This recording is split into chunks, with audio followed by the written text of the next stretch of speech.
The following is a special presentation of Tony Curry Radio.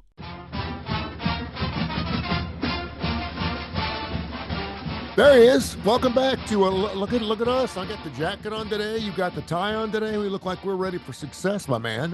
He is Mark Ingram, the UAB Athletic Director. Yes, we are. And of course, this is called the UAB Director's Chair. A little podcast we do every single week right here with, of course, the man, the myth, the legend, the guy who puts it all together for the UAB Blazers. How you doing, brother? Everything good? I'm excellent. Yeah, doing great, man. How you doing? What's up? What's it like for an AD now that your two major sports, obviously? How many sports does UAB got? 18, 37? We have 18. We have 18, right? sports, yeah. So obviously you got a lot going on, and it goes throughout the entire season. There is no reason for the season when it comes to sports because it is the reason for the season. It's all year. But when your two big dogs are over, essentially, college football and then basketball ending just last week, what's it kind of feel like? Do you exhale? Do you take a deep breath? What do you do? No, not at all. I mean, baseball and softball are the two busiest sports now at this point, and they play a ton of games. Yeah. And so we're in the middle of those seasons. Those will run through another, call it 6-8 weeks, something like that. Depending on how well they do, tournament-wise, if they could continue into June if they made it to the World Series, theoretically. So those are heavy, and you start a lot of planning. We've got our spring showcase, our football spring showcase on Saturday here at our football practice facility at 10 a.m. It's a free event. I hope everybody will come out. Love it's at the practice facility, by the way. Love it. Yeah, I think what we're going to be able to do is create a little bit more of a carnival style atmosphere, family friendly festival kind of thing, food trucks and bouncy houses, and and it'll be interactive with the players. Post game we're going to let everybody go onto the field, what I'm calling the game field, where Legacy Pavilion is. That's where we'll have the the football parts, and we'll let everybody come out and take pictures with players. I think it'll be a lot of fun. And then we have baseball and softball at home later on that day. So we got a lot going on. Dragon egg hunt on the baseball field. We've done that for several years. That'll be after the baseball game on the baseball field. So that's a lot of fun too. It'll be fantastic. Lots going on down the UAB campus. Check them out to uabsports.com. uabsports.com. All right, so something I do every week before we do the show, I like to find out, we talk a lot about stuff at UAB, obviously, but I want to know what's going on in college sports, and man, it's all over the place. Yep. West Virginia President Gordon Gee has said we're in an existential crisis in college sports right now. Syracuse chancellor said the current model for governing and managing college athletes is dead. This group has come out and wants to create something called the Super League. And I know you've already read about it. It is 7-10 team leagues with an eighth league that's kind of like a promotional league. This is kind of built like the European football leagues, which I'm not against. But it does have 70 teams, including Notre Dame and SMU, but it also would include all 130 teams with the opportunity to be promoted up into that topper tier so they compete for a national championship. There would be no committee to pick teams. It would all be based on wild cards and how you finish in your particular league. And the other thing I think is really interesting is that universities would actually have a piece of this pie. They would actually own a piece of that pie. And yes, it would be based on, how much money you're putting in, how much money you're getting out. So obviously an Alabama would earn a little bit more than, say, New Mexico State, just based on how successful they are in their league. Just right off the bat, I know you hear a lot about these things well before the rest of us do, so you probably knew this has been out there for a long time. Your initial thoughts on the Super League in college sports? Well, I think I appreciate people thinking. I think that's what's most important is people are talking about new ideas and talking about ways to creatively, balance competition. We've gotten away from the spirit of competition by engineering the fact that the SEC and the Big Ten are going to get all the college football playoff money, basically. So you should not be surprised that they will be more successful. If you engineer it that way, well, then of course, I think the arrogance of the people involved in this Super League discussion to say that that what's basically the group of five, that we could perform at a level to move up into that league, I think that's nice. And by the way, once you get in that league, you stay in that league. No, you can be relegated. The G5, if let's They're use in. TV, Yeah, the we G5 cannot.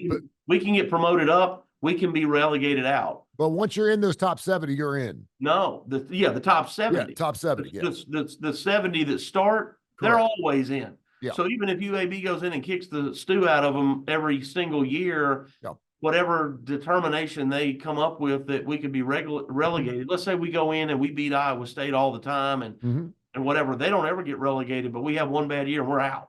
Yeah.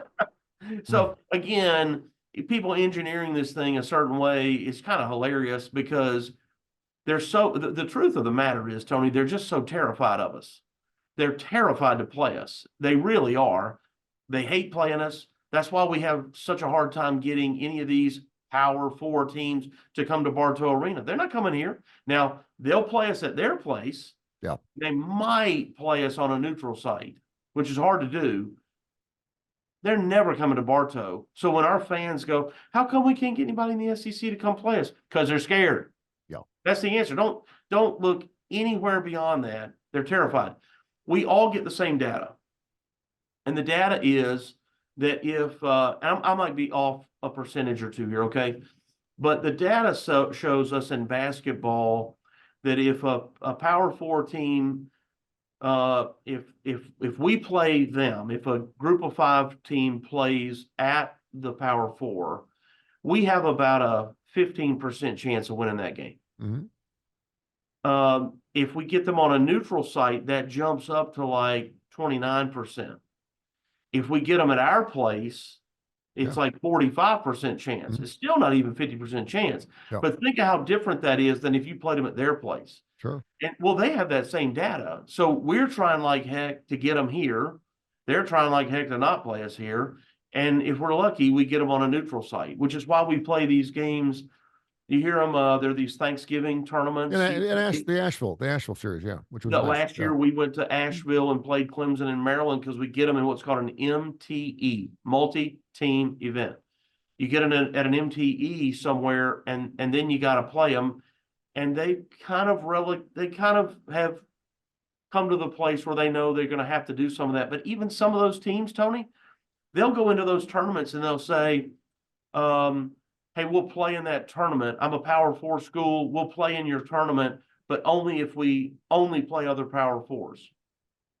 Yeah. Because if they were to lose to a G5 team in that tournament, which they know they might, their fan base will not accept that. Obviously, the fan base wants them to win anyway, but it's the fragility of their own job security. It can be understood that I don't know, whoever, Georgia can lose to Illinois, but they can't lose to UAB. Oh, and by the way, UAB fan base won't accept that, right? By the way, UAB had Clemson down by 9 there in Asheville. Yeah, you were there. I mean, I was there. So you know that's just the reality of the deal, and they'll even write it into their contract. It's unbelievable. We've had situations where we did get a Power 4 team to come here, but they wrote in the contract that we had to use their conference officials.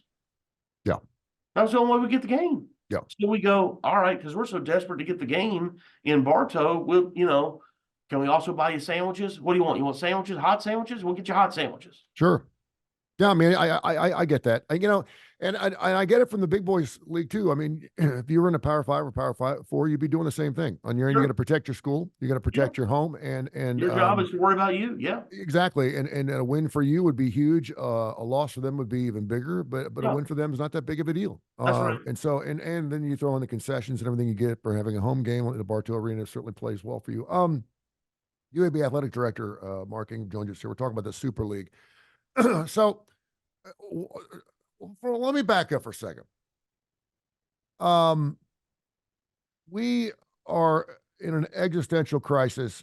The governing and managing of college athletes is dead. That's according to the Syracuse chancellor and the West Virginia president, Gordon Gee. True? Let me ask you, if nothing changes right now, if everything stays the same right now, nothing changes, is it dead?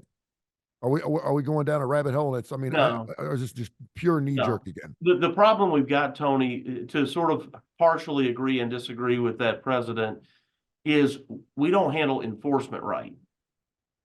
The NCAA doesn't handle enforcement right in its interest in being completely fair and judicious, which I appreciate. I've been in those meetings. I've been in those infractions conversations with former institutions. They work too slow and they don't involve the right people. So using the NFL as an example, when the Deflategate thing happened, we remember these sign stealing, Deflategate, allegedly sent somebody to another person's practice to film practice. We remember these like one-off things in the NFL because they don't happen often. Yeah. They don't violate their rules often. You know why they don't? Because if a situation were to arise, the NFL sends an army of investigators to whatever, Kansas City, Dallas, Los Angeles, whatever the team is. They send them there. They're there for a few weeks. They investigate the heck out of it. They talk to and meet with more people than they could ever dream of. They quickly get together. The investigators themselves know a lot about the sport. So they are in some cases former coaches, former players that are involved that know the questions to ask. Yeah. And then they come out with a ruling. Within 3 weeks, they go, hey, here's the deal. We found that you did this, and you can appeal that if you want. But here's the deal.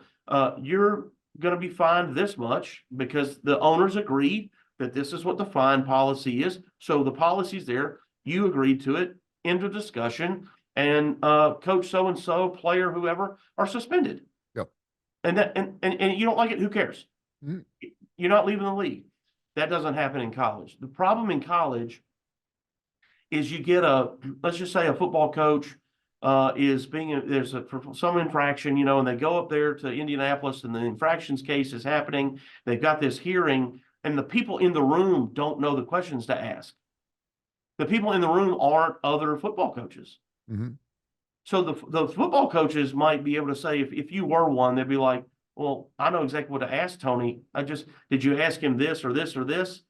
Oh, no, why not? Well, we didn't know to ask that. That's right, because you're the faculty athletic rep from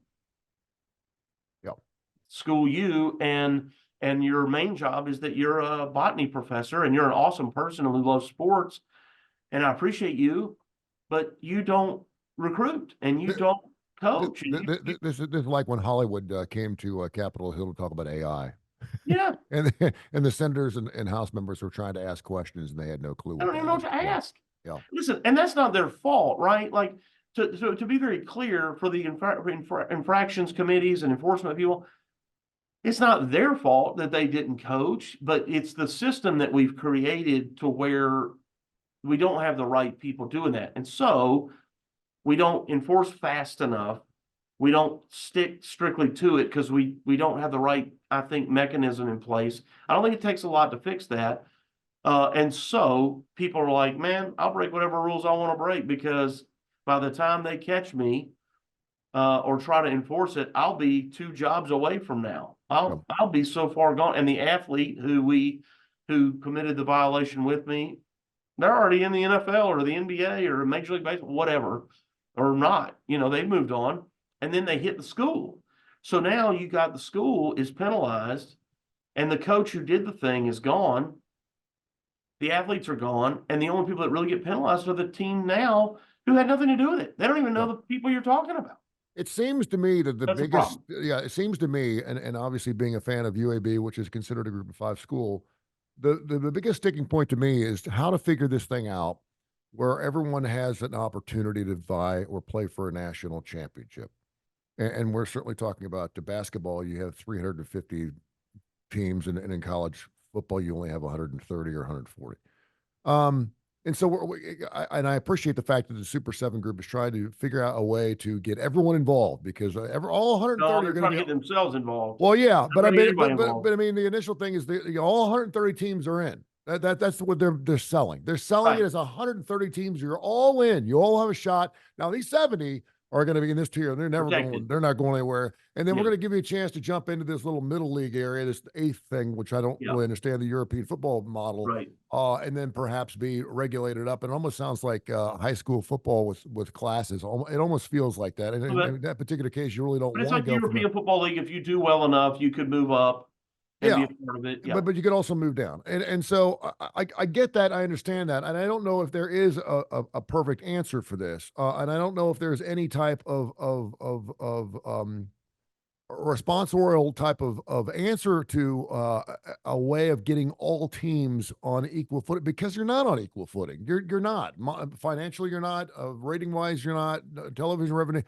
And so I get that. And I guess the way it is now, it's about as close as you can get to getting an opportunity to having in a group of 5 rated team to get into the playoffs and everything else. And we'll certainly see how that goes with the 12 or 14 teams next year.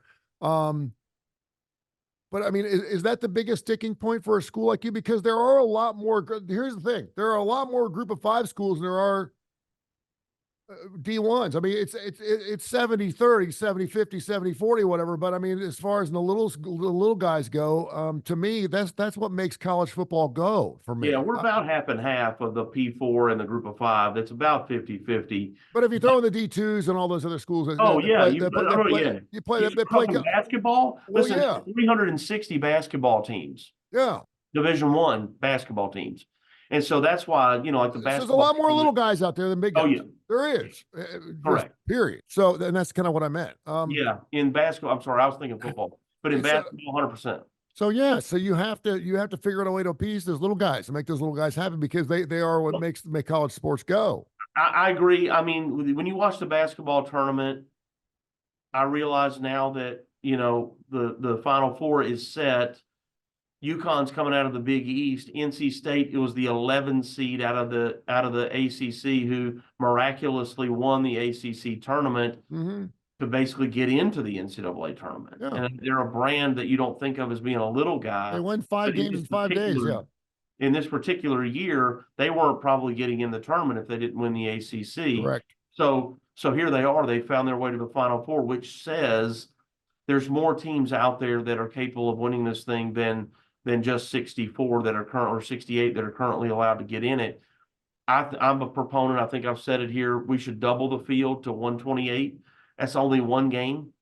It's only one game. Yeah. It's the same one game that we're doing in Dayton, Ohio for the play-in game. It's the same one game. For the naysayers that go, well, when would we do it? Let me explain something to you. We can do anything we want to do. Yeah. We can find excuses and reasons to not do anything we don't want. We couldn't go over 11 games in college football. Now we're playing 15. Well, Right. the kids have to practice, and they also have about to school. school? What about Christmas vacation? Draft. Blah blah blah blah. We've added 4 more games, and I Right. mean, no one's pitching a fit about that. We can do anything we want to do. Yeah, and If I we mean, want to do it. We can do it. We can yeah, find it. and I'll tell you this: as much as I love college hoops, there's one thing I don't like about it. It's too damn short. I can't believe I'm saying this, but every time everyone plays, you're cutting the field in half. The tournament's awesome. And tournament's awesome. it's incredibly awesome. But I'm sitting Fun. there, I'm waiting on later on tonight, because I want hoops. I want Thursday night hoops, and I ain't got no hoops tonight. I'm going crazy, and I gotta wait till 2 games on Saturday, and then it's over. The awesome of the tournament, though, is that we were in it, and San Diego State and St. Peter's and Baltimore County, Maryland, Baltimore County and Loyola, and that's the awesome of the tournament. Grambling get their first, win ever in the tournament. Like, that's what makes it awesome. There's certain talking heads that are like, no, not really. It's really just about Kansas and Indiana. No, it really is not. No, it's about the opportunity for those smaller teams, smaller budget teams, to come in and show you, hey man, we can play too. And if you don't guard us, you're gonna learn. Yeah. That's what's fun about it, man. That's what makes it great. UABsports.com. He is the athletic director, Mark Ingram. He's going to be joining us here on ABC 3340 a little bit later on this weekend here. Joining us, you're double dipping today. You're going to be recording some TV stuff on ABC 3340 today with Kip I got Keeper a and face myself. for radio though, Tony. I don't know about this. Well, you're going to have one for television today too. So get ready for that. Coming up on Monday, I'm an astronomy guy. I'm a father of 3. When I heard the International Space Station was flying over my house like 2 years ago, I set up a table and chairs outside with lemonades, and the whole family sat outside to watch this thing go over 17,000 miles an hour, 34 miles an hour, and it was amazing. Okay. It was just a blinking light, but it was amazing to say we saw it. So I'm into the moon, and I'm into the bright ruby red moon and the ruby red sun, and I'm into the eclipses. And I swear this giant eclipse we just had, like in 2017, it was supposed to be the last eclipse we were going to have for 3,000 years. And here we are having another eclipse. And I swear, I think we're having another eclipse next. Everyone keeps telling me this is the last eclipse we're going to have for the next 500 years. And then it seems like the next year we're having another eclipse. Am I wrong here? We got more eclipses like in the last 4 or 5 years than we've had in the history of the entire world. Anyway. You got to get your special glasses out, man. Don't be staring at the sun. Oh my gosh. Anyway. Burn your retinas out. So I'm excited for Monday, only because I know there is a path of totality, which I think is one of the coolest things I've ever heard, the path of totality, which goes right through the middle of the United States. We weren't even close to that. I think we were like 85% tier for the last thing. And I honestly remember being on my driveway, and I noticed that the shadows of the sun were kind of cool because they looked like little smiley faces. They were all over. It was kind of cool. It only lasted about 30 seconds, at least in my household or my driveway. But I remember thinking to myself, if someone didn't tell me this was happening right now, I would have never known. Yeah. It wasn't like the world stopped, and the dinosaurs started running for the tree. But it wasn't. It was no big deal. So I don't know what this thing's gonna be like on Monday, despite the fact it's 85, because it almost has to be a thing of totality for it to really be effective. Now I understand that if you are in the path of totality, it is a spiritual experience. It's like the Northern Lights.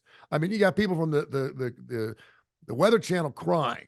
Yeah, Jim Cantori, who's seen thunder snow 16 times, he's crying on air. I mean, that's how spiritual this experience is. My biggest problem is Bonnie Tyler. Total eclipse of the heart. The song "Total Eclipse of the Heart" from Bonnie Tyler. Now, I've got that song. Turn around, bright eyes. Turn around. I've got that song on a K-Tel album. It was called "Circuit Breaker." Remember the old K-Tel? Oh yeah, I was looking through them a couple days ago. Yeah, they're going for like $19.99 on eBay. So I got this K-Tel album called Circuit Breaker. And that song, Total Eclipse of the Heart, was on it. And the only reason I bought that album was because Bonnie Tyler was gifted in a lot of areas of her life. She's a very attractive woman. And at least on this picture, this promo picture they had on the album, it was like, wow. And I was like 12 or 13 when I got the album. Hate the song. Hate that song. Oh, I hate that song. Oh. And I know that song's gonna be played all over the place. Yeah. Every time you turn the TV on, you're gonna hear it. Every time you turn on the radio, you're gonna hear it. Every time you're at a sporting event, you're gonna hear it. You're gonna hear Total Eclipse of the Heart. I think the last eclipse we saw, I was at an Alabama football game, was last year. There was some eclipse. Apart. So I want you. I need you more than ever. I want you to give me today here on the UAB Director's Chair songs that you hate. I mean, songs that like you just like. Is there anything that you loathe? Like Macarena. Every time you Macarena? Ugh. I don't like anything where you got a line dance. If it's a line dance song, I don't like it. But if you're not a line dancer, I will go to the bathroom for 4 minutes to avoid the Macarena. I'd rather stand in the stench of the bathroom at a ball game than to hear 2 seconds of that song. I was sitting at a Moe's barbecue yesterday with my daughter. She had a doctor's appointment, and Dream On came on. I cannot stand that song. Aerosmith, Dream On? I don't know why. I love Aerosmith. I brought them on. I love the band. I think the song, and if you love that song, I think it's great that you love that song. I'm glad people like that song. I mean, I like the fact that people love Taylor Swift and they love Celine Dion. It's just not my type of music. And I'm not saying, I'm not being soccer fan here. How could you not like this? This is great. I'm not going to be that guy because I understand music and I understand that you may love a song. I may not like it, and that's okay. And I don't know why there's particular songs that I just cannot like. There's certain versions of that song that are better. Like they did one with a full orchestra. Mm-hmm. It was really powerful. Yeah. It was more, they redid the song and it was better than the original. But they bring in the power of that full orchestra pit, man, and that was pretty great. I just hear the first couple notes and I'm like, oh. And I don't know why. I really don't. It came from a good time in my life. I get this on the KTEL album. You would think it would bring back some great memories. Is there any other songs you can think of that when you hear it? I mean, is there a classic rock song that, like 10 cc's, I'm not in love. I'm not in love. Don't forget. I cannot. That's every time I hear that song, it grates on my nerves to the last end. I mean, I cannot even sit. And most of these songs I had to play during my career on the radio. Oh, So I would do everything I could to run the hour long. I would talk extra long just so we wouldn't have time to play that song at the back is end it of the time hour. for us to create a new, we need to go back to, maybe that's a next week's topic. Let's talk about the song. Give me a minute. Let me think about some stuff I Yeah. hate besides Macarena, because Okay. that is definitely one that I hate. Think about some songs that would surprise me. I want to hear a Slaughter song. I want to hear something from Gun. Oh, yeah, okay. I I want to can hear, come up yeah. with some stuff like Good. that. All right. Have that for next Winger. week. I want to hear some songs that people would, because I mean, a lot of people, my daughter is 11. And I said, do you know this song? She said, yeah. And I said, how do you know this song? She goes, I hear this song everywhere. Warrant, Cherry Pie. Dream on. All right. All right. I want to hear a list of these songs next week. Give them to us. Tell everybody how they can find everything that's going on at UAB and what's happening now with the baseball teams, softball teams, what sports are going on right now. You want people to come down and see. Yeah, come check us out, baseball and softball. And this weekend, we've got, like I mentioned earlier, the football spring showcase at the practice facility. Parking is free around campus. Admission is free, and we're going to have a lot of kids games and food trucks, and you'll be able to get out really close to the team on the field. Feel free to bring a lawn chair, like a umbrella chair. Yep. Bring one with you if you like. We're going to set up under the pavilion, but the weather's going to be gorgeous. And then from there, after you spend time with our team and take pictures, you can walk across the street to baseball and softball. We're going to have a lot going on over there too. We're going to have some other inflatables for kids. Really a great day for families to be able to come out and spend time with the Blazers. It'll be a good time. Fantastic. USsports.com, UABsports.com. Check out their websites, everything, and make sure you check out this show. Show's doing fantastic. And, of course, wherever you get your favorite podcast, we're available on every major indice right here. And check out Mark. He's going to be on ABC 3340, 10:30 this Saturday morning with Kip Kiefer and myself, Tony Curry, show called The Starting Lineup right here on Tony Curry Radio. Thank you, Mark. Yeah, man. Thank you, guys.